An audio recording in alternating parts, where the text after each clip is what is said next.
bonjour les amis, je suis très heureuse de vous retrouver aujourd'hui pour vous présenter les énergies de la pleine lune qui aura lieu le 27 décembre à 0h36, donc très tôt le matin, ou dans la nuit du 26 au 27. Donc vous aurez déjà bien mangé et bien fêté Noël.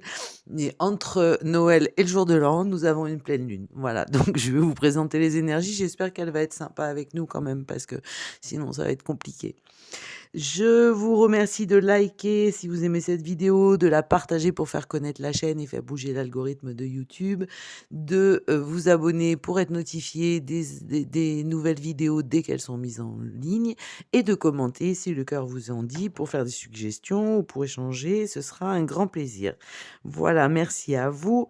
Je n'ai pas fait de vidéo cette semaine parce que je n'ai pas pu. Je n'en ferai pas le 24 décembre non plus. Mais par contre, on se retrouvera en fin d'année, toute fin d'année ou tout début d'année, mais j'espère pouvoir en faire une en toute fin d'année pour vous faire un petit bilan de 2023, même si ça c'est pas super utile, mais surtout pour voir ce que nous réserve 2024. Voilà. Donc, nous allons voir avec les news des planètes. Alors, cette pleine lune se déroule en Cancer. Alors, on a des changements et des tensions à prévoir. Elle est donc dans le signe du Cancer, signe d'eau, donc qui est particulièrement sensible, empathique, drôle, généreux et qui donne une grande importance à son foyer et à sa famille. Donc effectivement, en période de Noël, c'est tout à fait opportun et c'est bien aussi de faire une petite pause dans le rythme effréné que l'on mène à longueur de temps, même quand on veut lutter un peu contre, et de se retrouver en famille pour ceux qui le peuvent et entre amis, et surtout de laisser tomber toutes les guéguerres, les querelles, les mesquineries, les histoires d'argent, enfin voilà. C'est bien de faire une petite pause, ne serait-ce que pendant les quelques heures du repas de Noël. Voilà, enfin c'est ce que je pense. Après, chacun pense ce qu'il veut. Donc, on pourra aussi sentir son influence pendant cette période et surtout, elle va être en opposition, donc comme toute pleine lune, avec le soleil qui sera entré en Capricorne. Donc, c'est une pleine lune qui est liée à la vie publique, aux accomplissements et à la réputation. Alors, effectivement, on verra si on arrive à trouver un équilibre entre le Cancer et le Capricorne. Pour cette pleine lune, avoir un peu un souffle de fraîcheur et de lumière en cette fin d'année et on aura un petit peu d'énergie supplémentaire pour repartir en début d'année et surtout après les fêtes.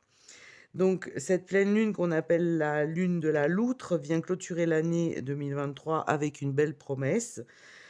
Promesse d'espoir. Elle nous ouvre les portes sur 2024 en nous offrant la volonté, l'ambition, la persévérance. La pleine lune nous guide pour accepter nos erreurs du passé et faire un bilan effectivement en fin d'année ou de toute façon en début d'année, on essaie de nettoyer ce qui est plus nécessaire et repartir sur de bonnes bases. Donc, on va avoir un peu plus de chance avec cette pleine lune pour les poissons, les balances et les cancers, bien sûr. Un peu moins pour les Gémeaux et les Vierges. Ensuite, pour les news des planètes, eh ben, écoutez, on a Mercure qui est toujours rétrograde, et ça, je suis sûre que vous en êtes rendu compte. En tous les cas, moi, oui.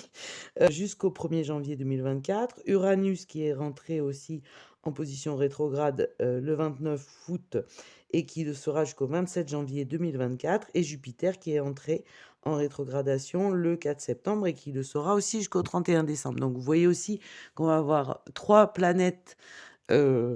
planètes, pardon, qui vont reprendre leur marche directe dès le 1er janvier et une troisième qui les rejoindra donc fin janvier. Donc effectivement, on va avoir un mois de janvier qui va accélérer les choses, qui va remettre en mouvement des choses qui se sont posées depuis août ou septembre ou depuis simplement une semaine. Mais il va y avoir une énergie différente et supplémentaire. Voilà pour les news des planètes. Ensuite, nous allons voir alors avec le jeu des 152 mots. Quels sont les mots qui sont sortis? Secret, hésitation et commérage. Alors, est-ce que le secret va être révélé? Il y a des hésitations manifestement et beaucoup de commérage. Oui, c'est possible. Je sais pas de quoi, je vois pas de quel secret ça peut parler, mais a priori ça occupe pas mal pour que les mots nous en parlent. On va voir si les cartes nous parlent aussi de ce genre de problématique. Avec le symbolone, nous avons cette très belle carte, alors qui fait appel aux Gémeaux et aux Sagittaires. Et j'y arriverai jamais avec ces symboles, ces symboliques de planètes, j'arrive pas à les retenir. Puis là, en ce moment, je suis fatiguée, donc je vais pas y arriver. Alors, nous avons Gémeaux, Sagittaire et Mercure, Jupiter. Donc, en plus, on a deux planètes qui sont rétrogrades actuellement. Donc, quelle est cette influence? Cette carte nous parle d'apprendre et d'enseigner. La différence intellectuelle, l'éternel étudiant, le casse-cou, le non-engagement intellectuel. Alors, ça, c'est sûr que le non-engagement intellectuel, ça fait longtemps que certains ont lâché, enfin, ils sont bien dans le non-engagement intellectuel. La signification de cette carte. Le problème, entre l'étude et l'enseignement existe un juste milieu. D'ailleurs, tu t'y situes actuellement et tu t'y perds. Tu ne peux pas te considérer comme un étudiant et tu n'as pas le courage d'enseigner. Ce no man's land dévore certaines de tes énergies intellectuelles. Tu es prisonnier quelque part entre le jamais plus et le pas encore. Oui, hein, ça c'est l'hésitation. Voilà, on y est sur l'hésitation. Tes connaissances acquises jusqu'ici n'impliquent aucune obligation. Il n'y a aucun développement intellectuel. Oui, effectivement. La recherche de la solution. Tu vas devoir suivre deux chemins différents. À gauche encore étudiant, à droite déjà professeur. Ces deux aspects font simultanément et parallèlement partie de ton développement en cours. Le bout du chemin, tu es un véhicule intellectuel. En fonction du besoin ou du groupe cible, tu assimiles et tu transmets. Tu sais faire les deux. Tes connaissances ont acquis un pouvoir thérapeutique et entraînent des responsabilités.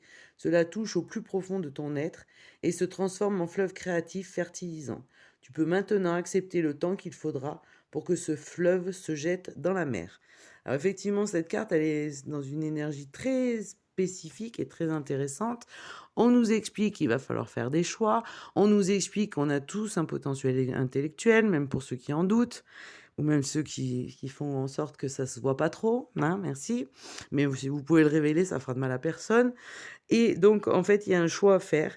Et il y a un moment où il va falloir prendre ses responsabilités. Voilà, on voit bien sur cette carte un homme sage qui paraît être l'enseignant et un homme beaucoup plus jeune qui, tranquillement, fait des choses qui, en fait, ne sont pas si utiles. A priori, il lave des verres propres. Donc, bon, après, il peut passer la journée, mais je pense qu'il va falloir qu'il passe à la vitesse supérieure et surtout qu'il décide de faire quelque chose. Et c'est vrai qu'en ce moment, peut-être qu'au niveau collectif, ce serait bien qu'on décide de faire quelque chose. Parce que nous sommes le nombre, comme disent certains. Ensuite, avec les cartes mystiques de Mademoiselle Lenormand, nous allons voir, hein, parce que de la magie et du mystique et tout ça, moi, en moment de Noël, j'ai vraiment envie de ça, hein, même si le reste de l'année, on les utilise aussi. Mais c'est vrai qu'en ce moment, c'est très intéressant d'avoir des cartes un peu magiques. Donc, nous avons le 25. Je fais un peu du ménage, excusez-moi. Le 25, l'anneau. Ensuite, le 30, l'hélice. Le 20, le parc. La croix. Ça va pas être encore une partie de plaisir. La 17, les cigognes. La 28, l'homme. L'homme de pouvoir ou le partenaire. Le 6, les nuages. Ouh, je sais pas ce qui va lui arriver à cet homme, mais les poissons, qui sont le chiffre 34, enfin la carte 34, et 24, l'amour. Donc cette carte est très jolie, sauf qu'à côté des poissons, des nuages et de la croix, et au regard de ces mots, nous avons donc l'anneau. L'anneau, c'est une union, un contrat. On l'a eu la dernière fois que j'ai fait un tirage, il me semble.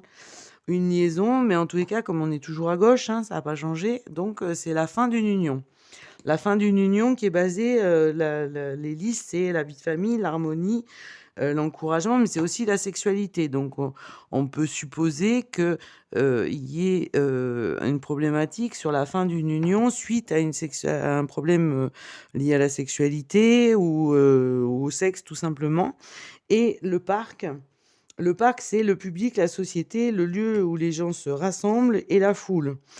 Donc voilà, il peut y avoir une réaction, hein, peut-être que la révélation du secret, même s'il y a eu des hésitations sur la sur la justification ou des commérages tout autour, il y a un secret qui pourrait être révélé, d'autant que la carte centrale est celle qui est en relief, comme je vous le dis régulièrement, c'est celle des nouvelles, du renouveau et des révélations, avec les cigognes.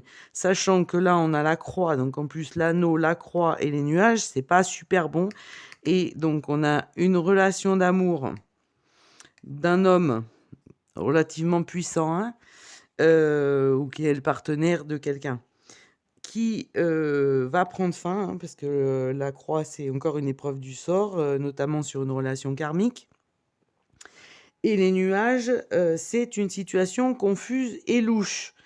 Et plus les cartes sont sombres autour, et les poissons, on a aussi des problématiques d'argent ou de magouille d'argent ou d'homme d'affaires. Donc on a quand même une révélation sur un coup, enfin qui serait un coup du sort pour cet homme, qui met fin à une union, qui serait lié à un problème sexuel, qui aurait une répercussion sur la foule ou qui provoquerait la réunion de la foule. Et donc ce serait vraiment, enfin, la carte des nuages est quand même pas entourée par des cartes super sympas.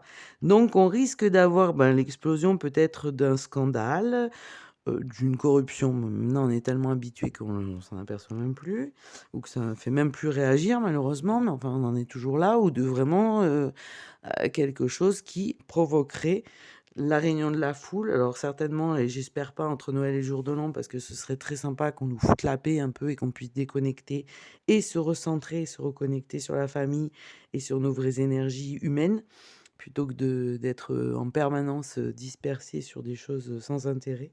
Donc ce serait bien de pouvoir profiter de ces moments en famille et de pouvoir reprendre effectivement suite à l'éclatement de ces nouvelles et de ce renouveau et de ce changement qui confirme aussi, hein, la fin, le coup du sort sur des relations karmiques, quelque chose de confus et de louche, avec un homme d'affaires, un homme puissant et sur une histoire d'argent.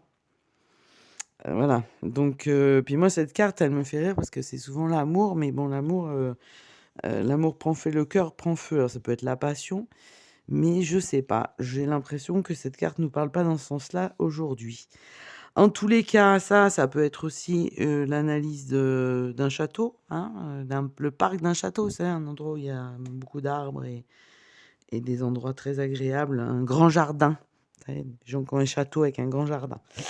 Donc voilà pour cette pleine lune qui nous laissera passer Noël tranquille, mais qui peut avoir des influences quelques jours avant et quelques jours après, et qui risque de nous provoquer un gros changement et qui risque aussi de nous faire poser des questions avec ces énergies. Et le Sagittaire, il va pas vous laisser, va pas négocier pour vous faire réfléchir. Donc il y a un moment où il y a un choix à faire.